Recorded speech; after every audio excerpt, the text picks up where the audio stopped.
No solos on this, just one. I'm just going to take one solo. And I'm going to start it off myself.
myself as a soldier, though a soldier of peace. I know the value of discipline and truth.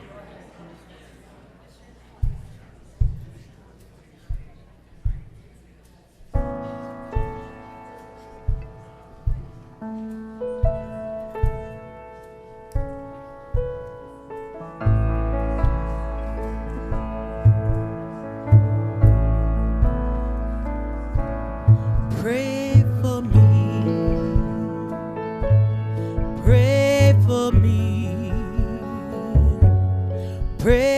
me.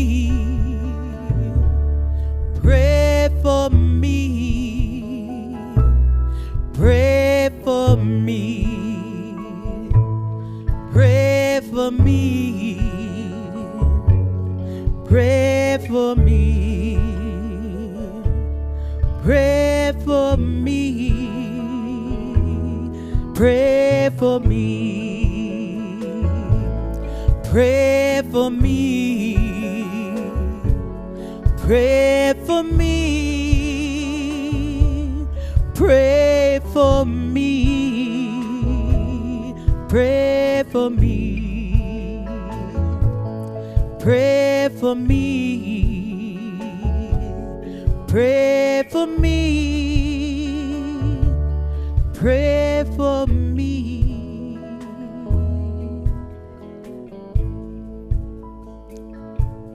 Live for peace. Live for peace.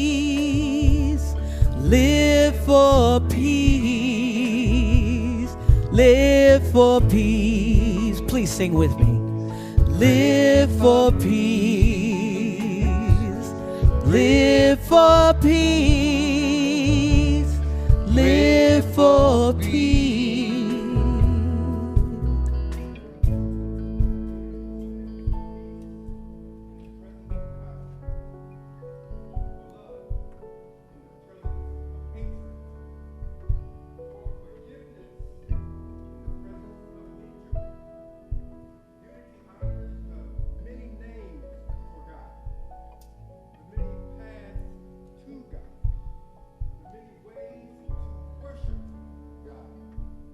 There is one power and one presence of God, and that God loves each one of us equally. And so unity stands for peace in our lifetime. It is therefore the position of unity to urge all nations, all leaders, and their people to turn to God by whatever name for guidance during these challenging times, and to pursue peace, not war. For this is what honors the God of all of our faith traditions. So on behalf this morning of Unity of the Blue Ridge and of these interfaith ministers, we welcome you into the service of peace. Would you please stand as we sing, Stand for Peace. I stand for peace.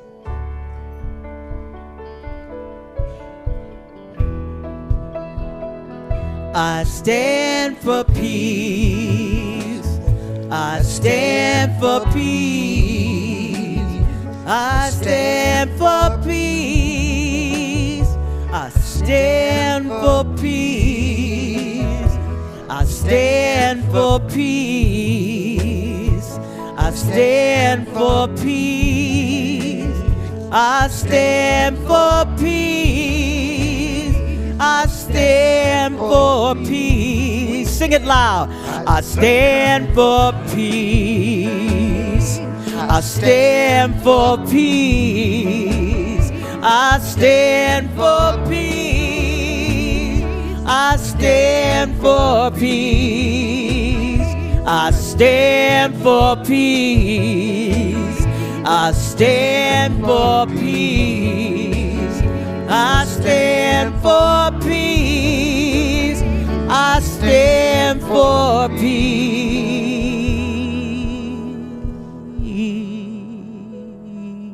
I invite you to close your eyes as you're holding the hand of one near you. And today we dedicate this day to something that's always present, something that's always available, and that's peace. The scriptures say that there's a peace that passes understanding. It's beyond logic. It's beyond reason. It doesn't mean that we don't get upset, and it certainly means that we don't get angry, but it means that we know what to do with those feelings. We know how to channel those emotions to be energy and to use it for good. Today, we are honored to be here together in spirit and in truth.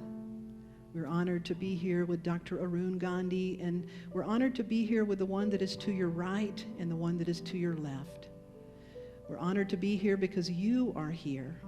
And so for this day that is most sacred, because we choose to realize the sacredness, we give thanks in the name and the nature of all that is holy. Thank you, God, and so it is. Amen. You may be seated. Thank you.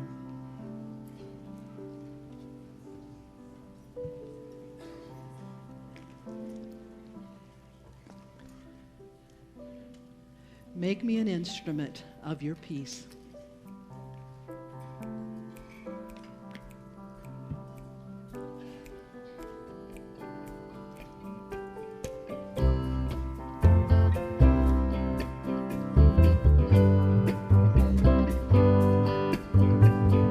Lord, make me an instrument of your peace.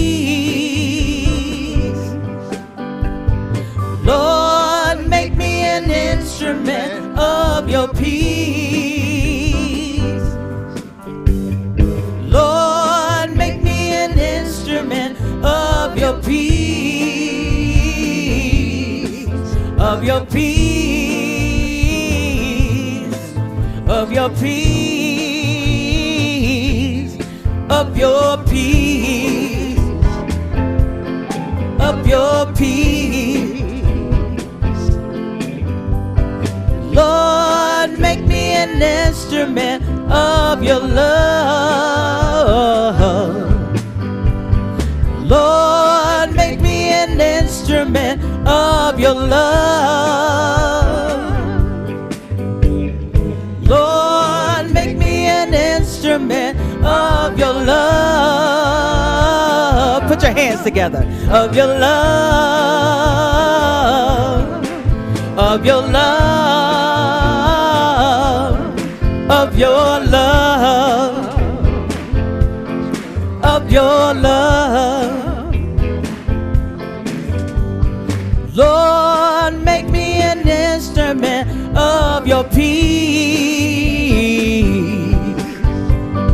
Lord, make me an instrument of your peace. Lord, make me an instrument of your peace. Of your peace. Of your peace. Of your peace. Of your peace. Lord, make me an instrument of your love. Yeah. Lord, make me an instrument of your love. Lord, make me an instrument of your love. Of your love. Of your love. Of your love. Of your love. Of your love. Of your love. Cat Williams, yeah.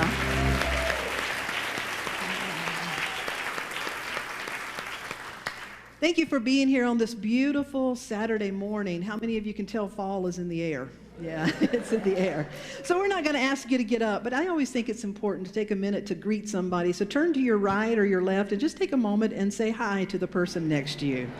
Give yourself an opportunity to welcome each other to be here this morning. Welcome this morning.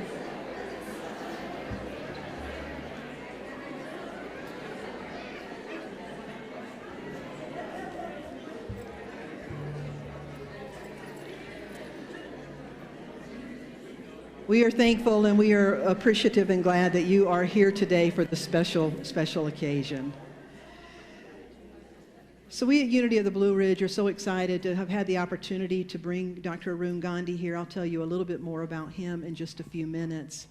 But if you're here, you already know about him and you know about the legacy that he is living. And we truly believe if you're here that you're a carrier of that you have chosen to be a carrier of peace.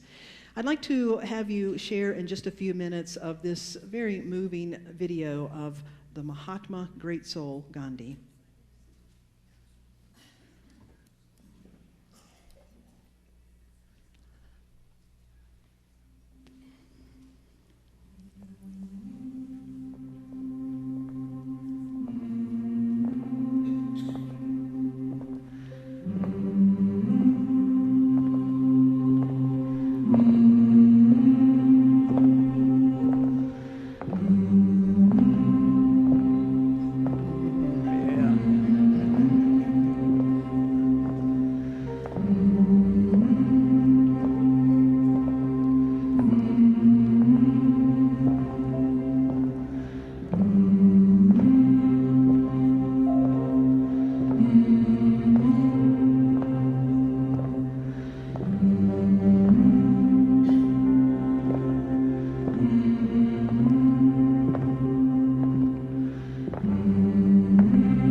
If you hear this message wherever you stand. I'm calling every woman, I'm calling every man.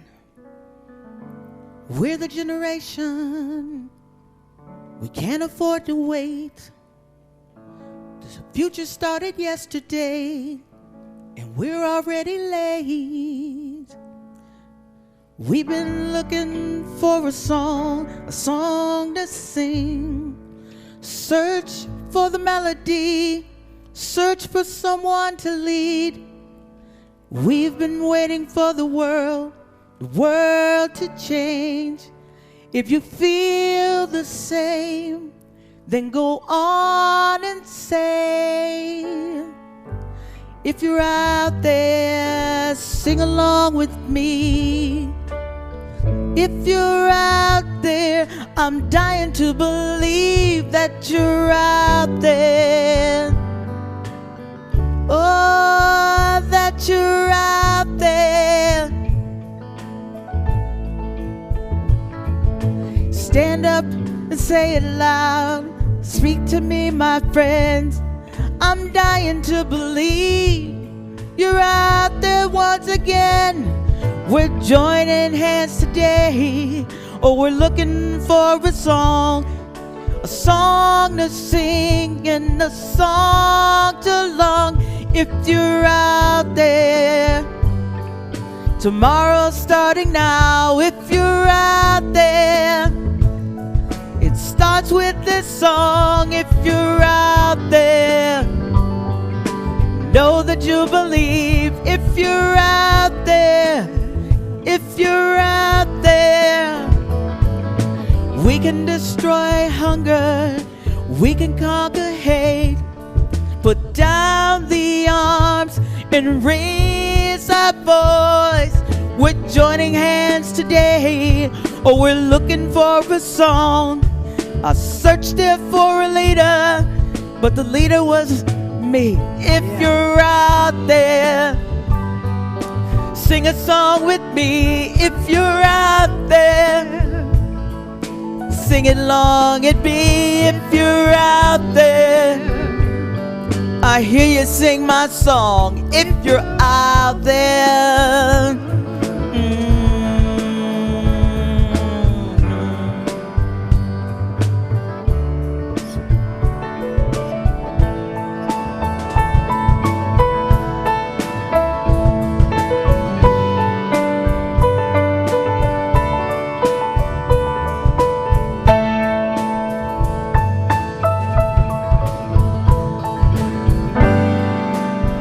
if you're out there, if you're out there, ooh, if you're out there, if you're out there.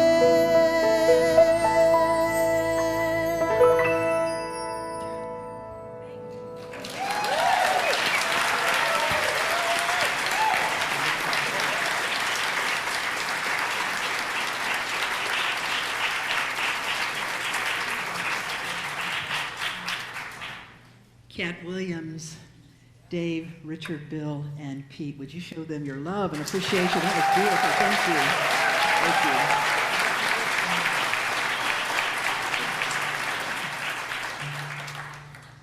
you. Pam, if you're out there, would you please come up?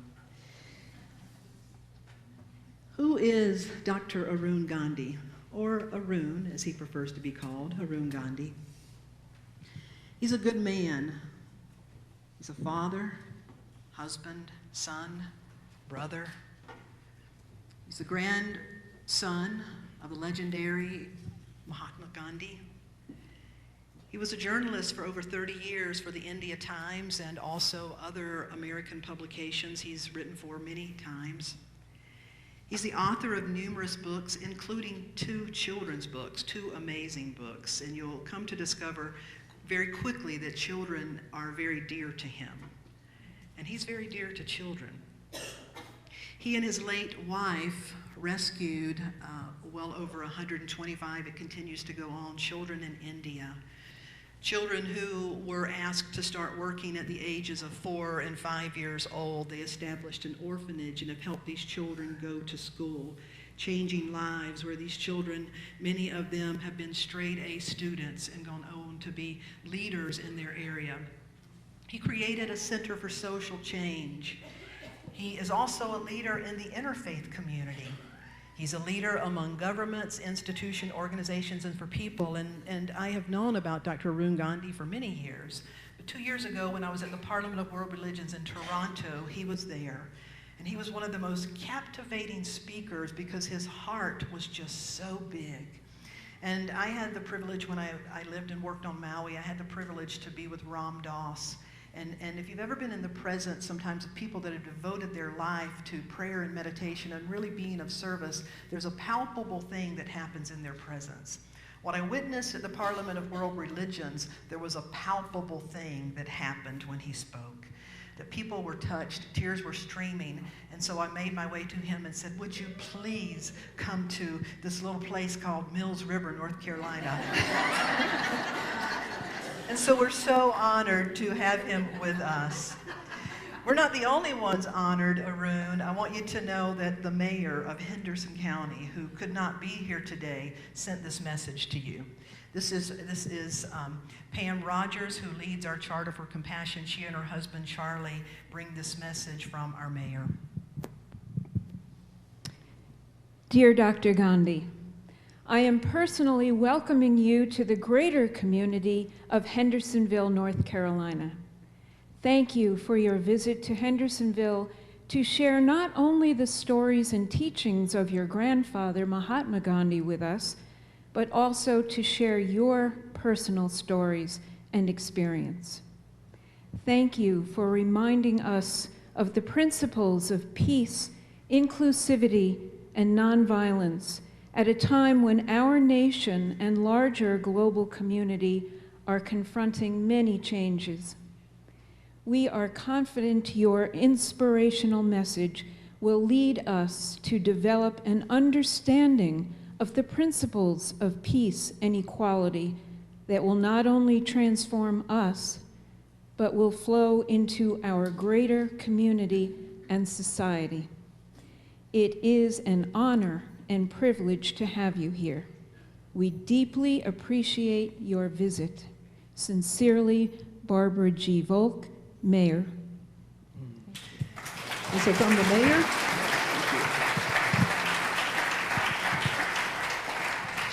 and so while Dr. Arun is coming up, so not only Hendersonville, but Asheville, somebody shouted out, where are you from? Any Black Mountain?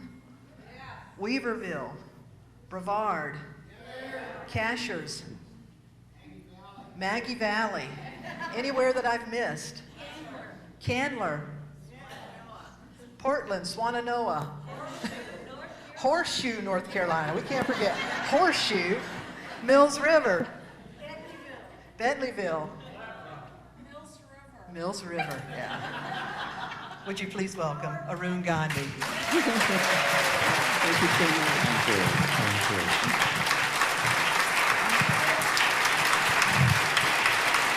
Thank you very much.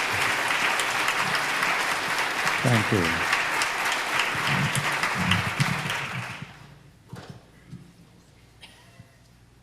Thank you. It's a great pleasure to be here this morning and to be able to share with all of you some of the knowledge and lessons that I acquired from my parents and my grandparents. One of the questions that keeps coming up every time I speak is, at what stage in your life did you realize that you're going to follow your grandfather and do the work that he loved so much, bringing peace in the world? And I can't say that there is any moment in my life when this turn in events took place. Because I think it's just something that I was born with. It just grew in the family because my parents, my father, who was his second son, and my mother, They always devoted their lives to helping people and doing things for people out of compassion and love. And my two sisters and I, when we were born, we just saw this happening at home. And I think that's just, it grew into us, and we also became the equally compassionate and loving as our parents were. I remember when I was very young and we were living in Phoenix Ashram, which is in those days was very isolated. It didn't have any neighborhoods or young children for us to play with. So the only kids I could play with were the children of farm workers, African farm workers who were very poor, who lived in misery and poverty and had no hopes of getting out of that misery. But my parents didn't mind my playing with those children. But they always told me that you can play with them, you can have fun with them, but it's also a learning experience for you. You have to learn from them how do they live in poverty and how do they entertain themselves in poverty. You can afford to buy toys and we buy them for you, and you can play with those toys, but where do they get toys from? And learn from them how they live. And it was quite an eye-opening experience for me, because these children were so poor they couldn't afford any toys. So they learned to make their own toys. And I learned from them. And I remember as little kids, we used to scour around for empty matchboxes and buttons from shirts that were discarded. And we would make our own little miniature cars using the buttons as wheels and the matchboxes as the body of the car. And that's how we, had fun and entertained. And then when I started going to school, my parents said that now what you learn in the school, you have to come and teach your friends here, because they will never have the opportunity to go to school. But they thirst for knowledge. And if you can share what you learn at the school with them, it'll make a difference in their life. So I started doing that. But then I got into trouble very quickly. Because the word got around that I was teaching these children how to count and ABCs and all that. And very soon we had scores of parents bringing their children from way far away from our home and pleading with us to teach them. And I had very quickly about 50 children to teach there. And at the age of 7, it's not a very easy thing to do. So my parents got involved and my sisters got involved, and all of us started teaching these children and making a difference in their life. So I think that love and compassion and understanding for people and poverty and the pain and the anguish that they have to live in was just ingrained in us from childhood, and it just grew as we grew along there. And that is the message of my grandfather's philosophy of nonviolence. Unfortunately, the scholars who have written books on this subject have all focused on nonviolence as a means of conflict resolution.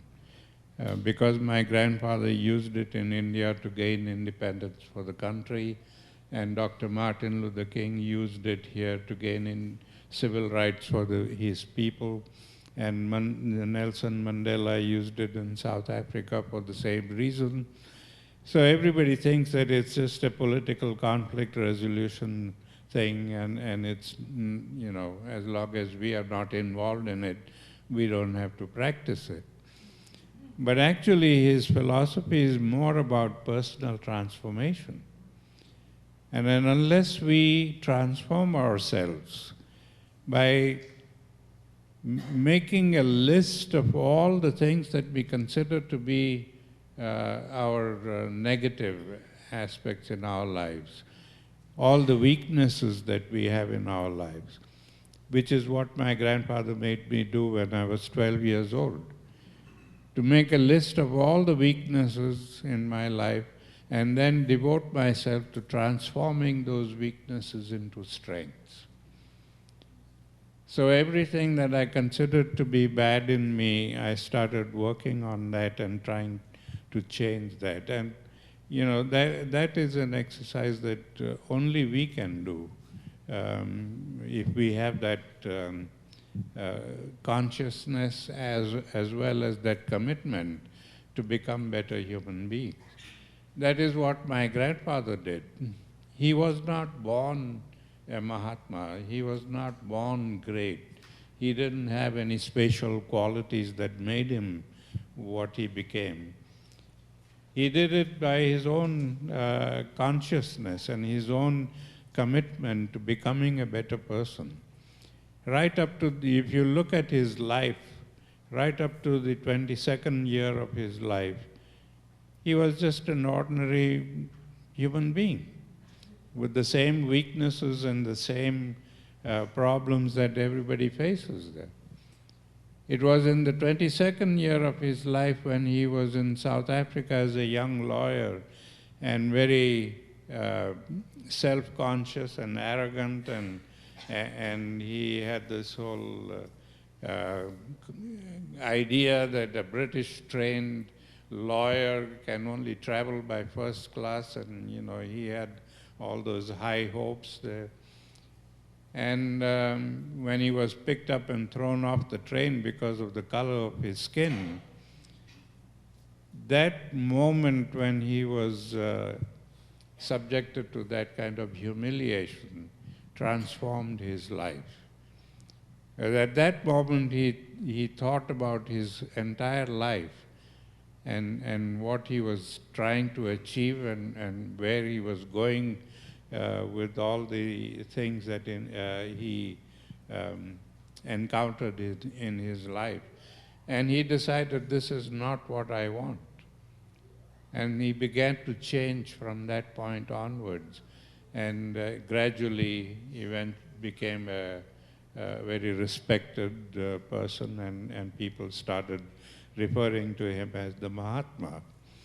So we can also achieve the same thing if we make that attempt to transform the weaknesses that we have in our lives and become better human beings. But he taught me some very valuable lessons that I think make a very big difference in our lives. I had the same experience that he had in South Africa, because I was born in South Africa, and at a very young age, I was beaten up by white youths because they thought I was too black, and then by black youths because they thought I was too white.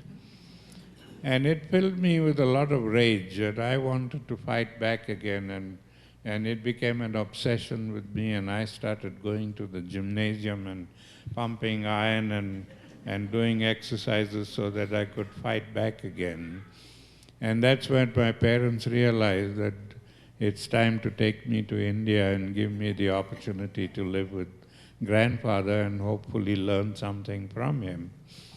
And the first lesson that I learned from my grandfather was about understanding anger and being able to use that anger, the energy of anger, intelligently and constructively. Until then, I thought anger was something that we abuse. We just, lash out and say things and do things that sometimes we regret later on.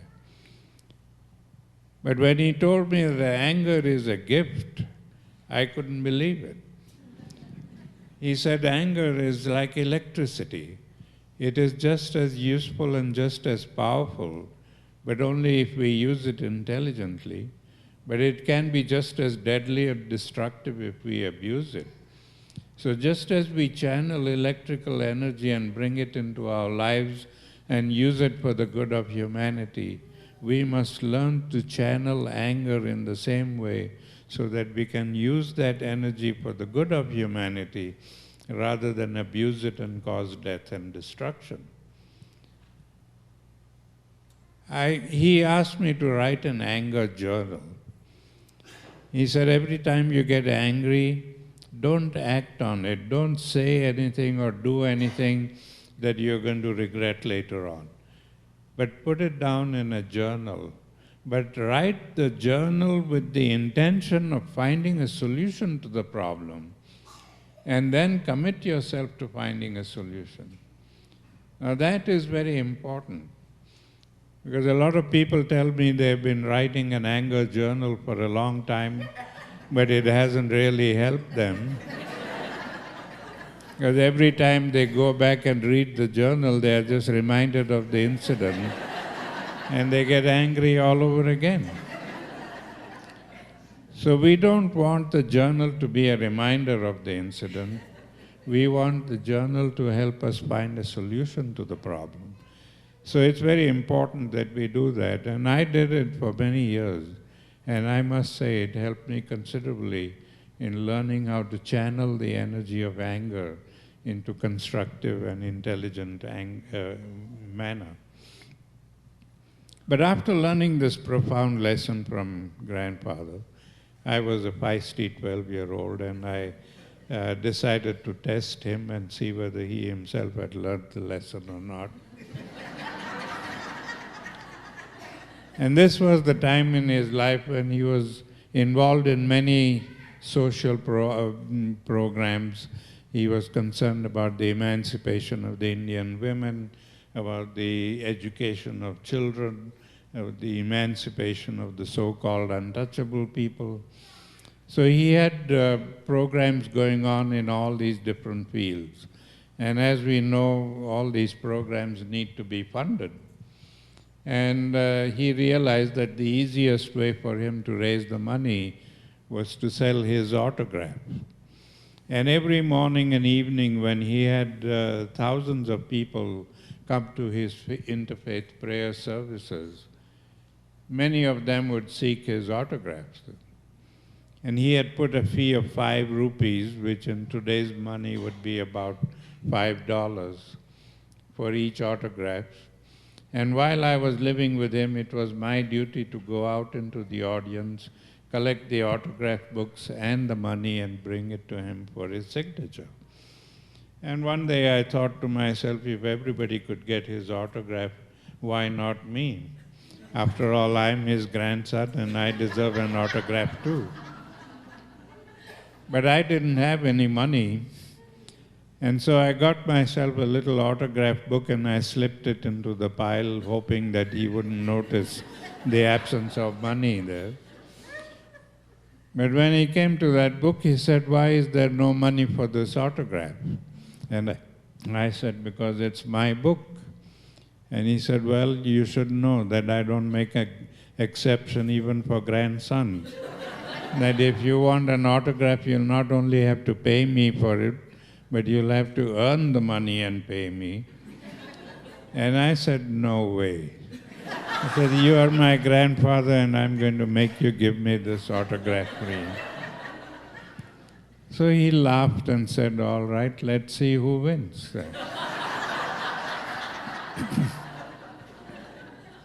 And every day after that, when he was in high-level political discussions with Indian politicians or British politicians, I would barge into the room and thrust my book in his face and demand an autograph.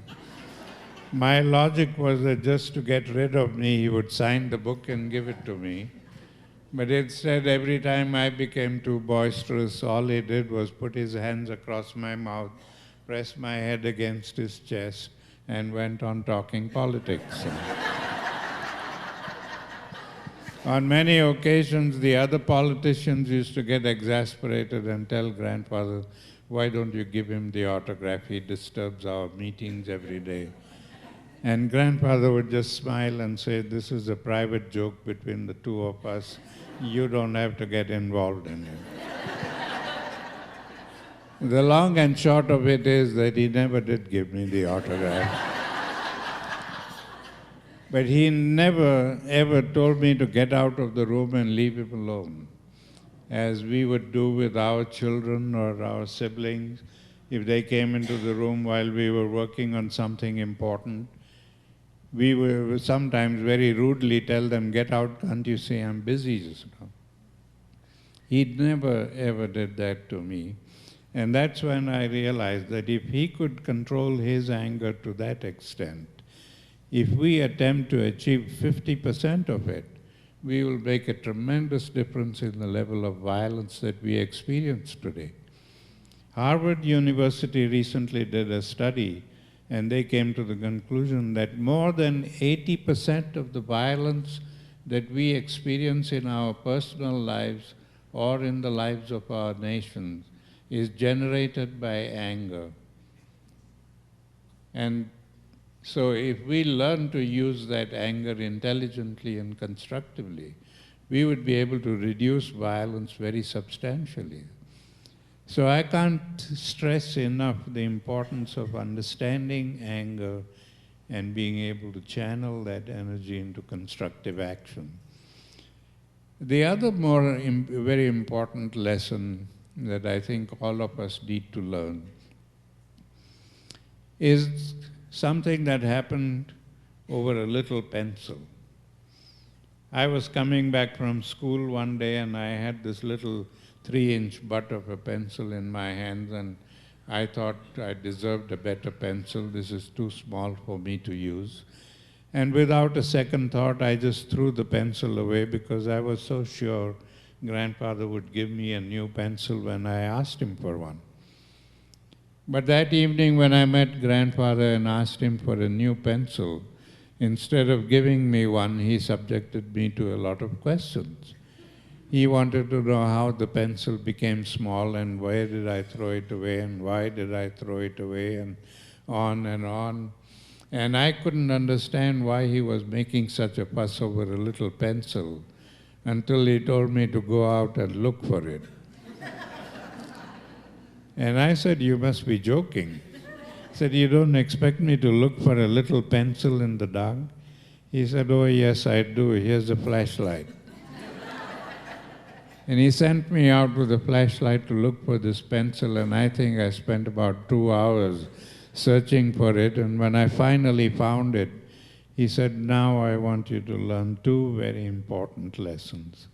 The first lesson is that even in the making of a simple thing like a pencil, we use a lot of the world's natural resources.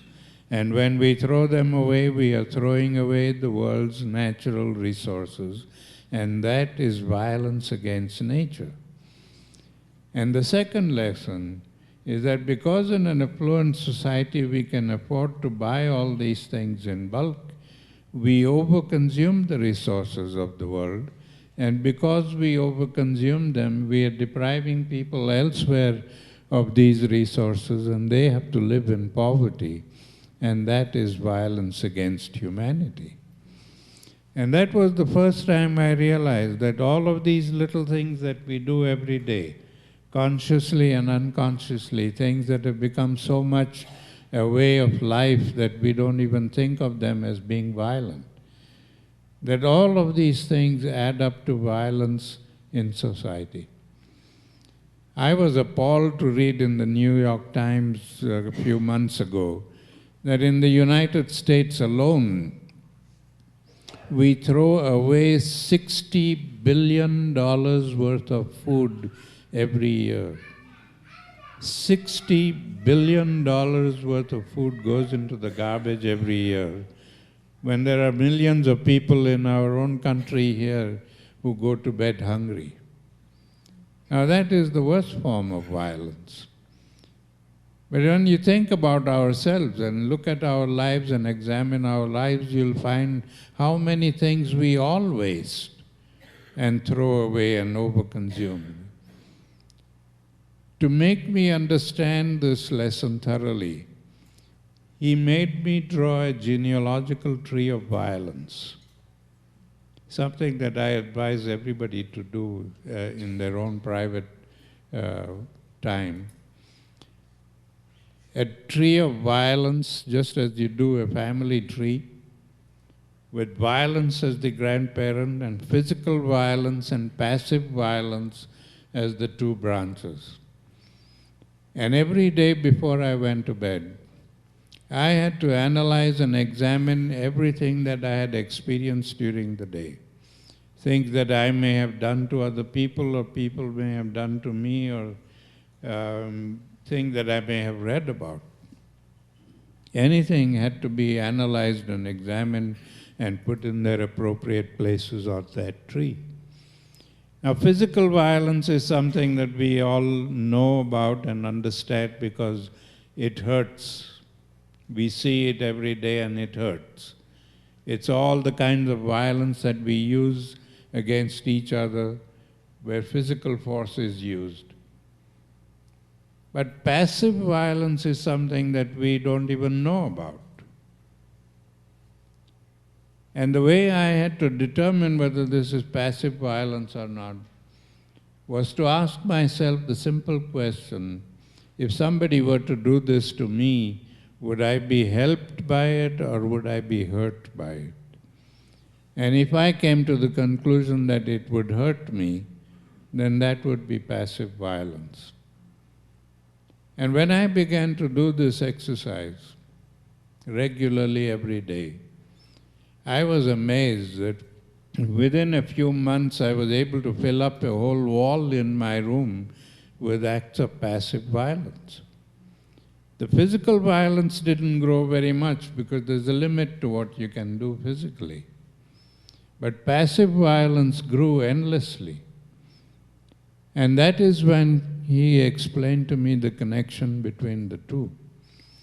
He said, we commit passive violence every day, consciously and unconsciously, and that generates anger in the victim, and the victim then resorts to physical violence to get justice.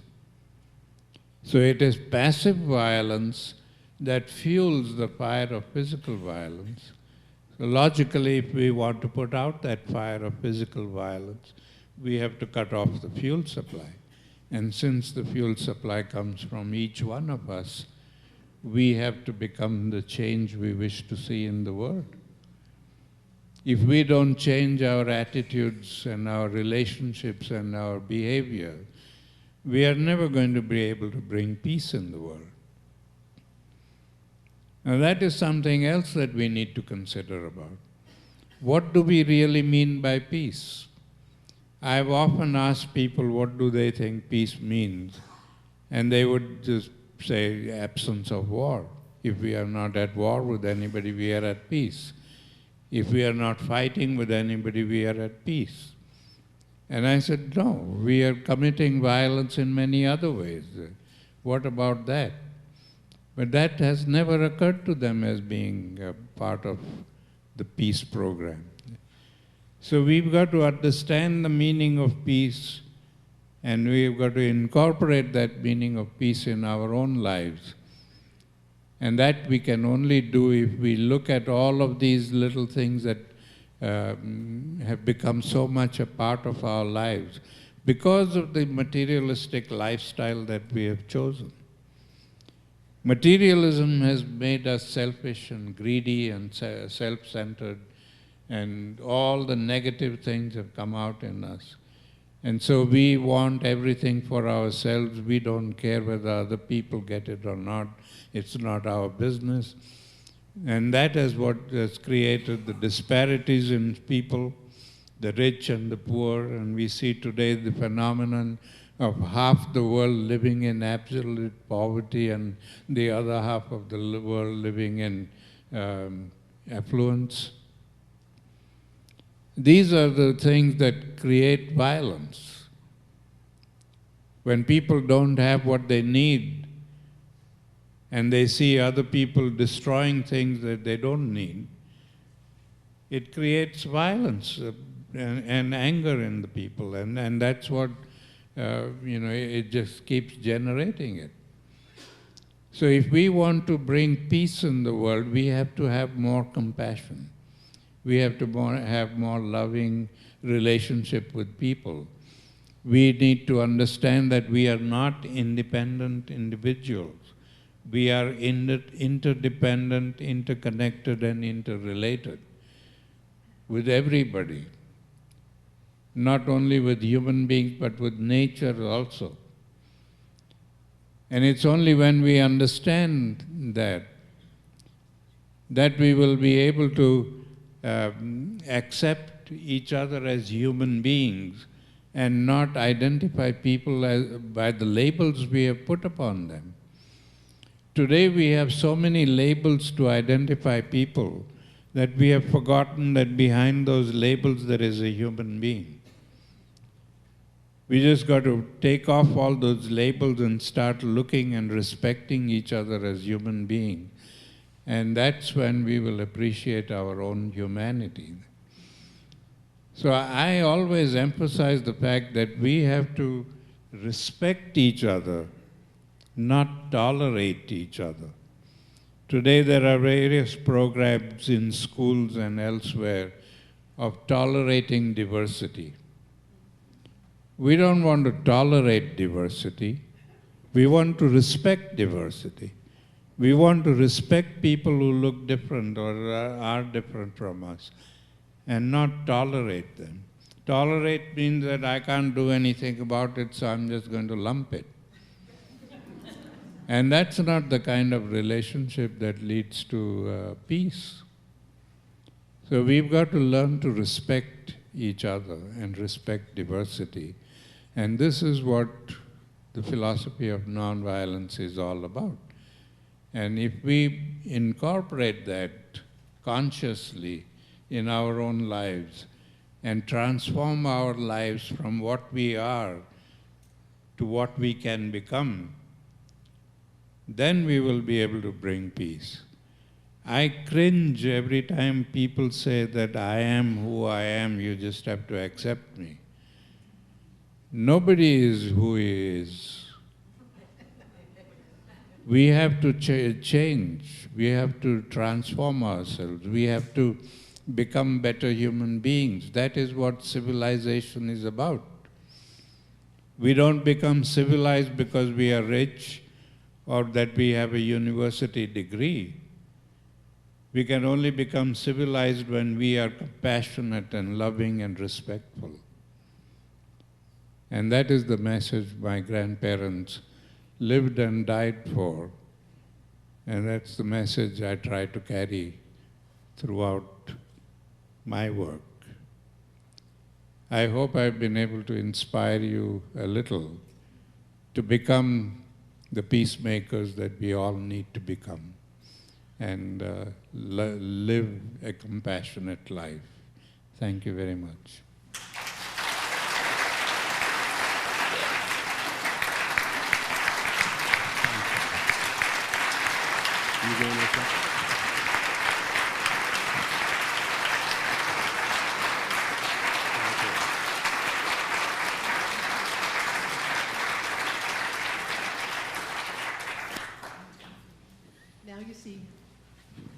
Now you see why we gave you 3 pages for notes in your booklet.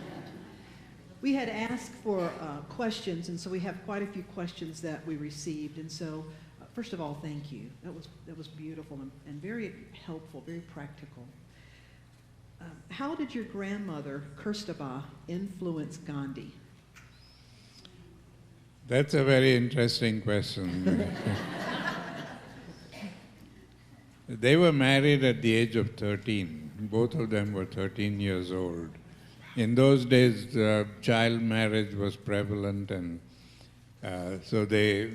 but they started living together at the age of 16. And at that age, my grandfather says he didn't know who was going to be the boss and who was going to lay down the rules and enforce them. So he went to the library to read books on the subject, and all these books were written by male chauvinists, and they all talked about how the husband should lay down the rules and enforce them strictly. So he came home one evening and he told grandmother, he said, "From tomorrow, you are not going to stir out of the house without my permission. That is the law and you're going to obey it, and I want no arguments." And grandmother didn't say anything at all. She just turned around and went to bed and got up the next day and continued to do what she always did. She went out and visited and never bothered to get his permission. And a few days later, when he noticed that she was not obeying him, he confronted her again and he says, "How dare you disobey me? Didn't I tell you that you are not to go out without my permission?" At that moment, without raising her voice or getting agitated, very quietly and peacefully, grandmother says to him, she said, "I was brought up to believe that we must always obey the elders in the house. And I believe the elders in this house are your parents. Now, if you're trying to tell me that I should not obey your mother but obey you instead, let me know so that I can go and tell your mother I'm not going to obey you anymore."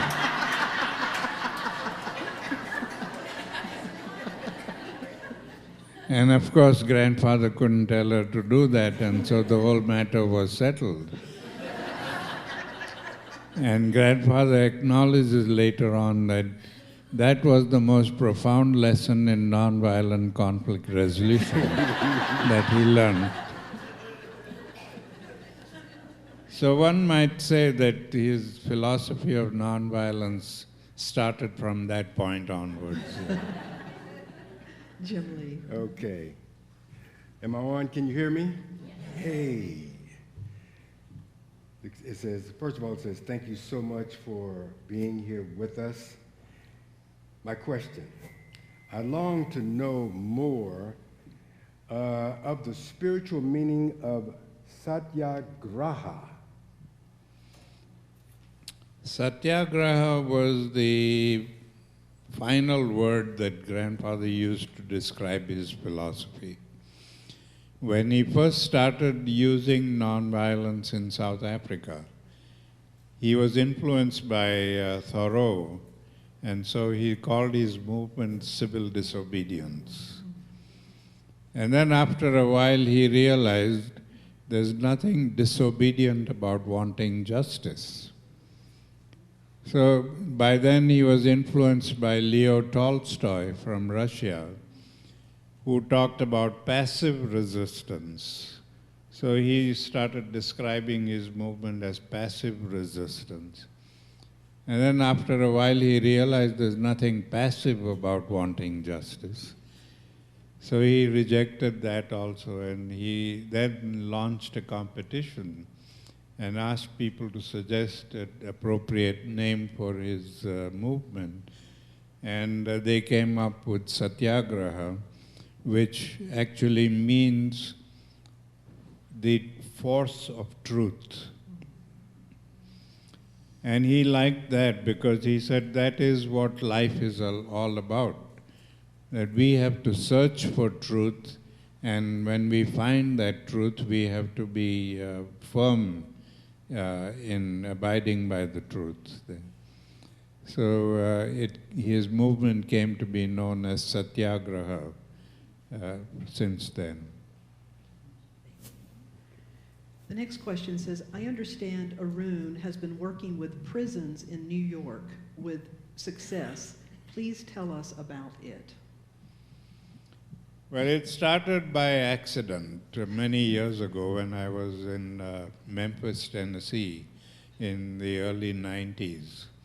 I was invited to Philadelphia to speak at the university there, and the Philadelphia Inquirer did a long interview with me and had published that in the paper. And one of the prisoners in Philadelphia read the article, and he wrote to me a long letter saying that he didn't believe in nonviolence, and the reason he gave was that he was a drug dealer, and he had a partner, and they had an argument about some finances one day, and he was standing outside and his partner was sitting in the car and arguing with each other.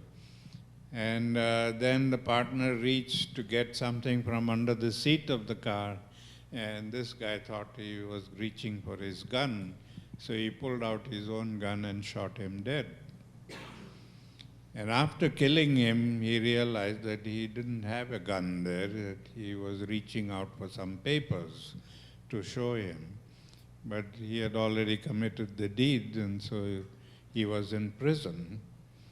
And he says that during the trial, he met his partner's wife and little children, 2 little kids.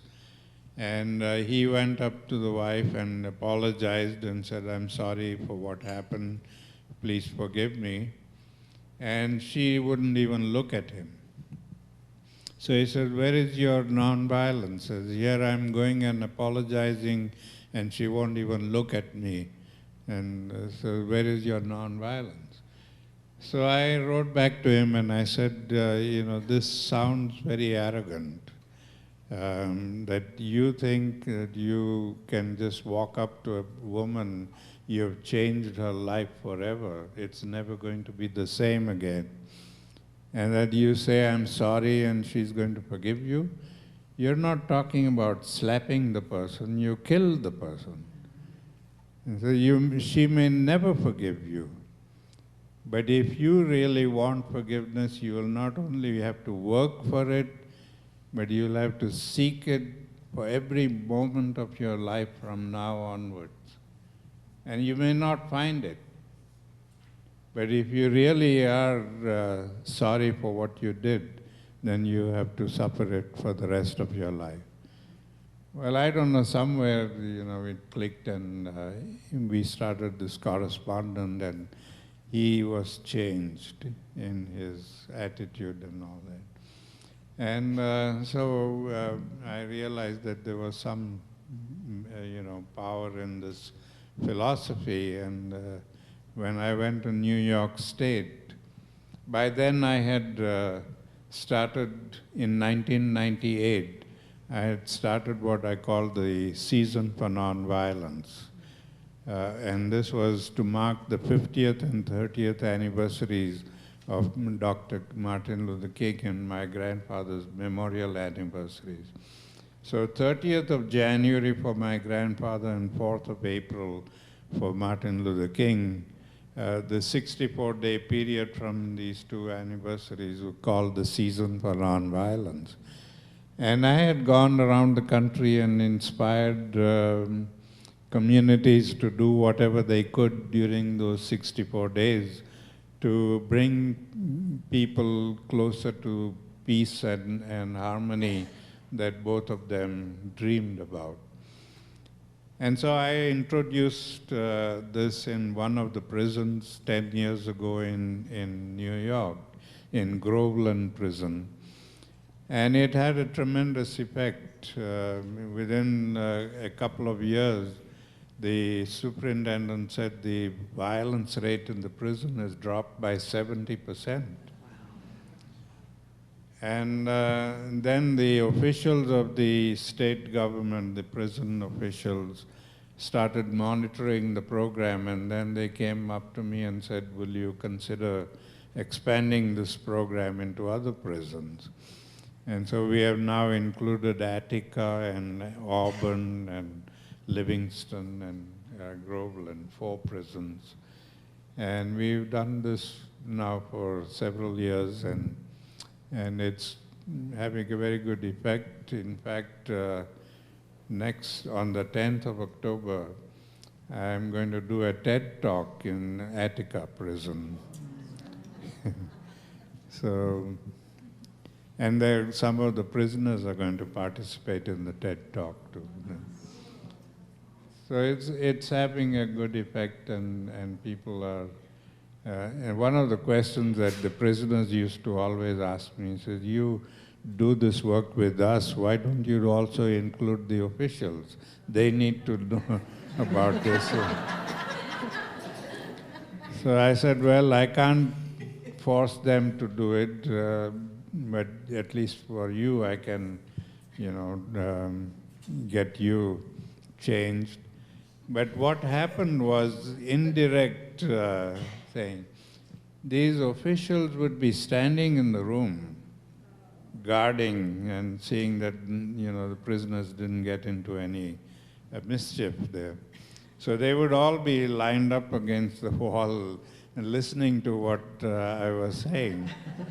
So indirectly, they got the message too, and there was a tremendous change in their attitudes. Because the first time I went to Attica prison, right from the superintendent to the officials, everybody thought I'm wasting my time. That this is never going to work, it's never going to happen. They were very strict about it. They kept the prisoners away from us. We couldn't even shake hands with them. We couldn't, had to keep the distance. And they were standing along the wall with weapons and ready to attack anybody who misbehaved.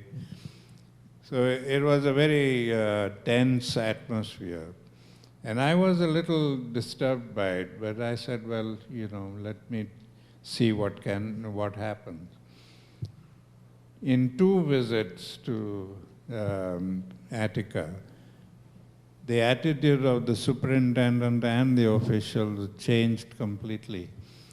We are now allowed to shake hands and embrace and hug the prisoners, and they are also very helpful and nice and considerate. In fact, on my last visit, there's a long walk from the gate to the auditorium in the Attica prison. And I have been finding it difficult to do the walk. So I told the superintendent, maybe I will not come. He says, no, you got to come. He said, I'm going to get a wheelchair and I'm going to personally wheel you in from there.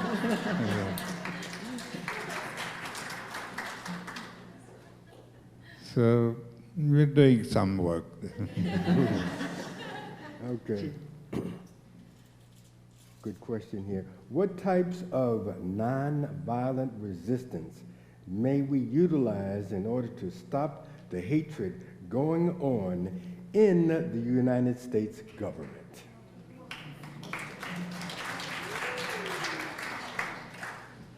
Well, that is the simplest question. We can't conquer hate with hate. We can only conquer hate with love. So if we show love to the people who have hate in them, we will change them. And I've had this experience.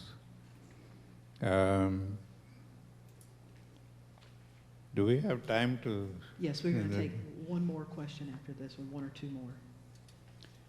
Yeah, I had, I met a very staunch, racist South African parliamentarian who had come to India, and I knew how racist he was, and he was responsible for all the humiliation that all of us non-white people had suffered. So when he met me in India, I introduced myself and I told him, I said, I'm a victim of your apartheid, but I'm not going to hold it against you. You are here in this country as a visitor, and I'm going to try and make your visit here as pleasant as possible.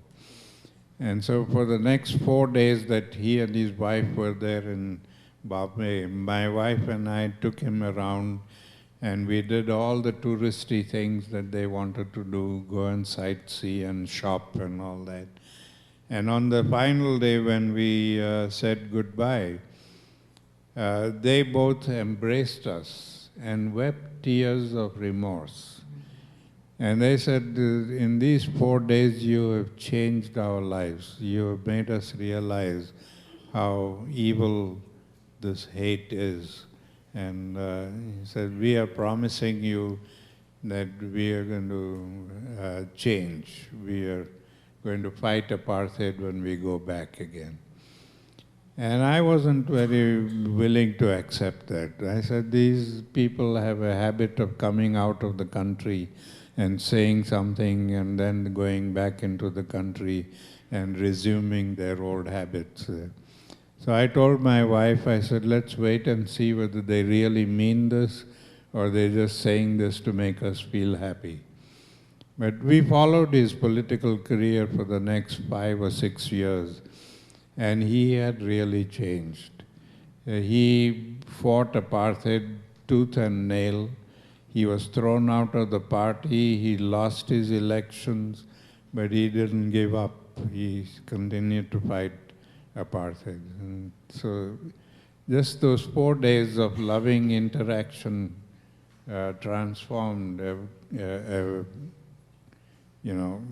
racist person into a loving person.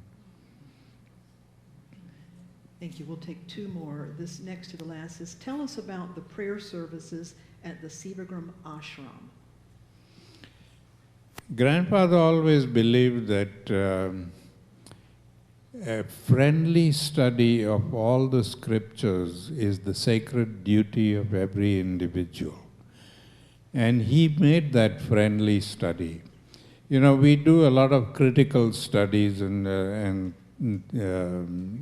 scholarly studies, but we never do friendly studies. And so he emphasized that we need to do friendly studies to get from all the scriptures the truth that every one of them has.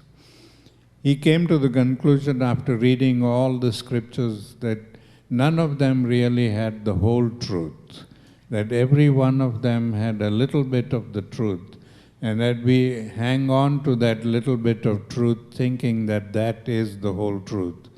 So he used to describe this in terms of the 7 blind people who were asked to describe an elephant by feeling it. Each one of them was placed at a different part, feeling a different part of the elephant, and they all had a different, vision of the elephant. The person who was holding the trunk of the elephant said, this feels like a big snake. And the one who was holding the legs of the elephant said, this feels like a huge pole. None of them were right and none of them were wrong. They just didn't have the complete understanding of the elephant. And he said, if they had all come together and tried to put their experiences together, they might have come close to creating a proper vision of elephant. And that is where we are with religion. That we have that distorted vision of what religion is, and we hang on to that distorted vision. But if we all come together and learn about each other, we can build a better understanding of religion and spirituality and practice that and enhance our own. So he didn't believe in a melting pot. He didn't believe that we all practice only one religion in our life. We practice our different religions, but do it in a more loving and respectful atmosphere and respect each other. So to show his respect for all the religions, his services included hymns from all the major religions of the world. We used to sit in a room or outside. When he was alive, there were thousands coming to his prayers every morning and evening. So it had to be outside. We would all sit together and sing all the Christian and Islamic and Hindu and Buddhist prayers together. each one of us. And so we had that prayer ever since I was born. That was what I knew about prayers. And we prayed at home or we prayed outside. We never went to a temple or a church or any place, but just wherever we were, we prayed, and we incorporated hymns from all the religions. Last question. In this current political climate, what can I do to prepare myself for whatever lies ahead?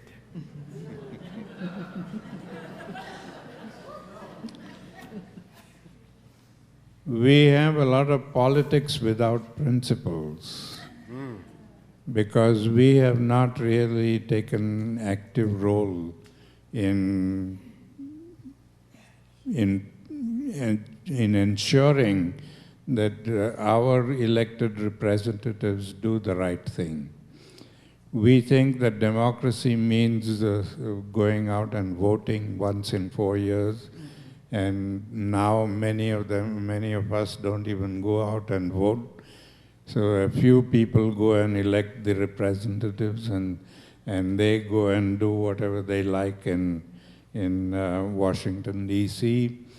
And I have come to the conclusion now that the representatives, the government that we have is not a government for the people, by the people, of the people. It is for the rich, by the rich, of the rich.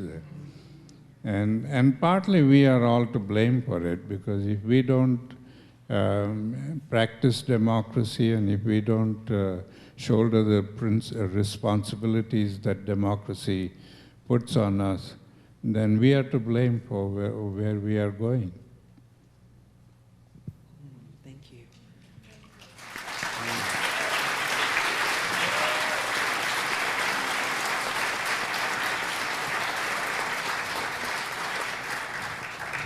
I'll invite our band to come back. If we have any Unity Board members, would you come up and join me? This is a special opportunity for us to be able to bring Arun here, and it is part of this church's, Unity of the Blue Ridge's 70th anniversary. If any of you know anything about numbers, 70 is about taking the seeds of all that has come before and using that to go into your next level of expression. So one of the things that we have done as a spiritual community is we are starting the Heart of Humanity Award. Every year going forward, this award will go to an individual, and we could not be happier than to have this first award go to you. The Heart of Humanity Award we present to Dr. Arun Gandhi. The Heart of Humanity Award program recognizes individuals whose leadership and inspired action promote spiritual oneness and sacred connection to all life, upholding compassion, peace, equality, and earth care. We may have a picture of it, but it's a beautiful plaque that we would like to extend to you to be our first, and we're so honored for you to be here. Would you please stand and rub your hands together? We have a blessing around here that says, we love you, we bless you, we appreciate you, and we behold the divinity in you. To Arun Gandhi, we love you, we bless you, we appreciate you, and we behold the divinity in you. We are honored. Thank you.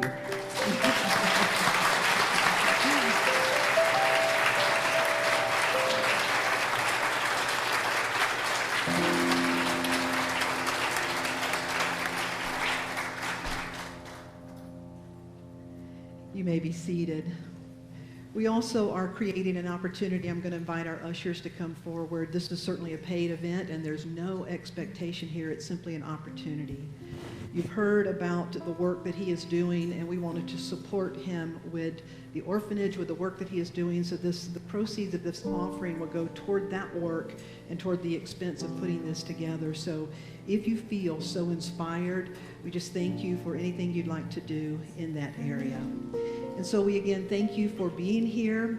In just a few moments, as we conclude this part of our time together, there'll be a book signing. If you have a book already, there's books for sale. I can tell you it's a wonderful book here at Unity.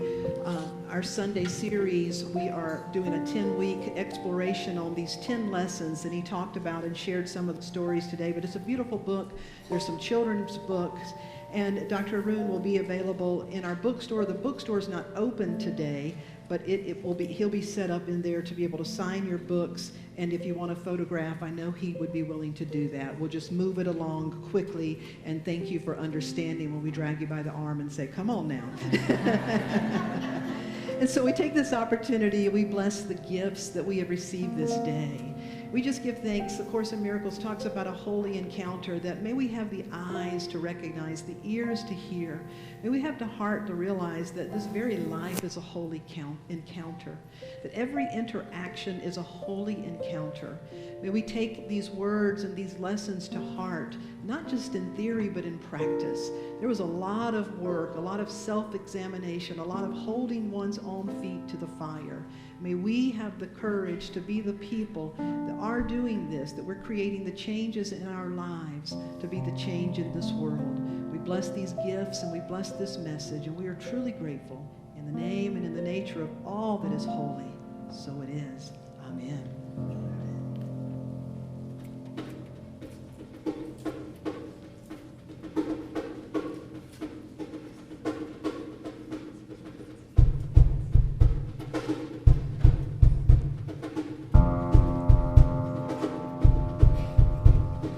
Living in a sunset, lightning in my bones. Push me to the edge, but my will is stone. Because I believe in a better way. Fools will be fools and wise will be wise. But when I look at this world, I look it straight in the eye. Because I believe in a better way. Yes, I believe in a better way. What good is a man that won't take a stand? What good is a cynic with no better plan? Because I believe in a better way. Yes, I believe in a better way.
Hug somebody, spread the love, spread the peace.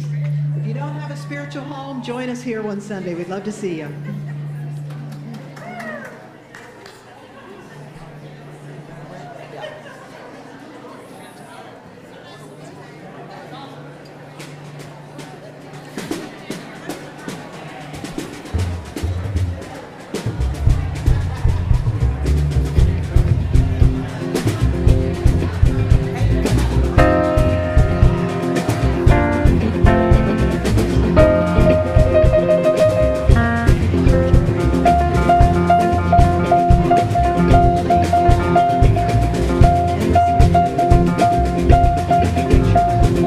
Living in a sunset lining in my bones. Push me to the edge and now I feel strong because I believe in a better way. Fools will be fools and wise will be wise, but when I look at this world, I look it straight in the eye because I believe in a better way.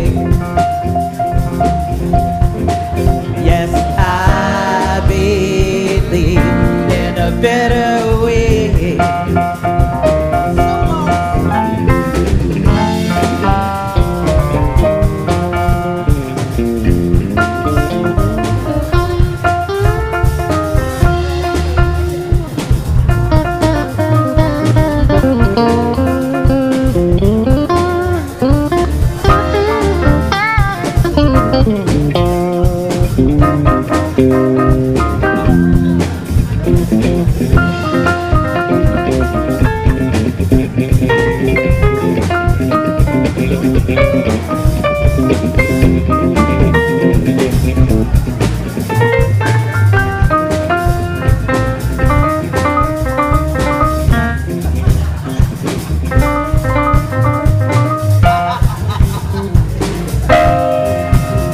What good is a man who won't take a stand?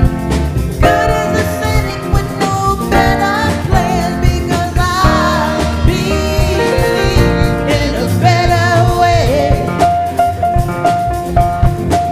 Yes, I believe in a better way. Reality is sharp and cuts like a knife. Everyone I know is in the fight of their life because I believe in a better way. Yes, I believe in a better way. Yes, I believe in a better